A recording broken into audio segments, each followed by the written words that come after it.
Aedes aegypti मच्छर है जो डेंगू और चिकनगुनिया और जिका को फैलाता है। और डेंगू वायरस जो है वो उसको कंट्रोल करने के लिए ये एक माइक्रो ऑर्गेनिज्म हम इसको कहते हैं वॉल्बैकिया है। इसके एक्सपेरिमेंट 11 कंट्रीज में हुए हैं और ये प्रूव किया गया है कि रिलीज जहाँ भी किए गए हैं वहाँ डेंगू कम हुआ है फ्रॉम 70% to 95%। इसका मतलब कि वॉल्बैकिया जो मस्कीटोस हैं वो डेंगू को कंट्रोल कर सकते हैं।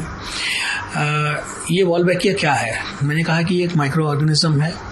ये डेंगू मच्छरों में बहुत कम होता है। वैसे 60% जो मस्कीटोस जो ये इंसेक्ट्स हैं, कीड़े मकोड़े हैं, उनमें नेचुरली पाया जाता है।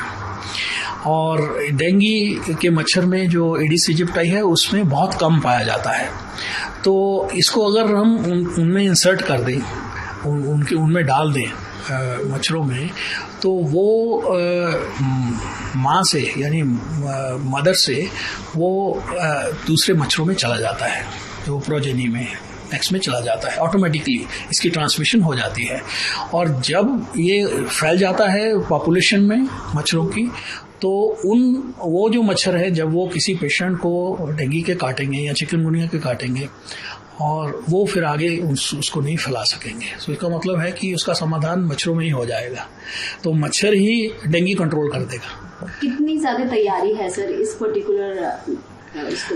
हमने लैबोरेटरी एक्सपेरिमेंट्स कंप्लीट कर लिए हैं। हमने ये देख लिया है कि ये मच्छरों को हमने अपने लोकल स्ट्रेन के साथ बैक क्रॉस करके अपनी लोकल स्ट्रेन बना ली है। 2 तरह की बनाई है। एक को कहते हैं हम WMEL और दूसरे को कहते हैं WELB। 2 लाइंस हमने रिलीज लाइन तैयार की हैं। उनको हमने टेस्ट भी किया है। उनको ये देखा है कि उनकी सर्वाइवल कितनी है और मतलब कितने दिन सर्वाइव करते हैं as compared to local wild strain. तो देखा है कि इनकी सर्वाइवल बराबर है। इनकी जो हीट टॉलरेंस या एनवायरनमेंट में स्ट्रांग है या नहीं है, वो भी इसको हीट शॉक जैसे वो सहन कर पाएंगे या नहीं कर पाएंगे, और वो देखा है, वो भी कंपेरेबल है। ये एग्स कितने देते हैं, कम देते हैं या ज़्यादा देते हैं एज कम्पेयर टू वाइल्ड, वो भी देखा है, वो बराबर देते हैं। तो इसमें कोई फ़र्क नहीं है। तो ये 2 लाइनें रिलीज करने के लिए तैयार है। हालांकि इन 2 लाइनों में थोड़ा फ़र्क है। जो WMEL है वो लाइन वायरस को कंट्रोल करने में ज़्यादा सक्षम है, ज़्यादा स्ट्रॉन्गर है। WELB जो है वो हार्डी है, स्ट्रॉन्ग है। सो दोनों में एक ट्रेड ऑफ है। आप दोनों को यूज़ कर सकते हैं, लेकिन अब ये एक्सपेरिमेंट्स जो है हमने कंप्लीट कर लिए हैं और हमने ये देखा है कि डेंगू वायरस और चिकनगुनिया वायरस को ये काफ़ी हद तक कंट्रोल कर सकता है। लेकिन हमारे जो एक्सपेरिमेंट हैं इसको लैब स्केल तक हमने कंप्लीट कर दिया है।